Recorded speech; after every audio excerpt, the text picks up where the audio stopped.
तुम्ही पाहत आहात MCN न्यूज मराठी।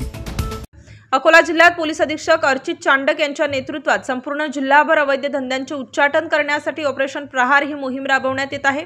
या अनुषंगाने जिल्ह्यातील हिवरखेड पोलिसांनी अवैध गोवंशांची वाहतूक करणाऱ्या आरोपी विरुद्ध 28 ऑगस्ट रोजी धडक कारवाई करून 6 गोवंशांना जीवनदान दिले आहे।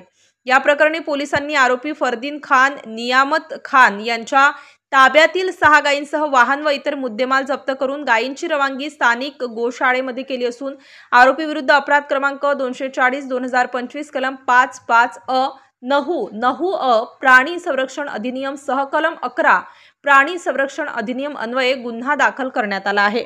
MCN न्यूज मराठी करिता बाळासाहेब नेरकर, हिवरखेड।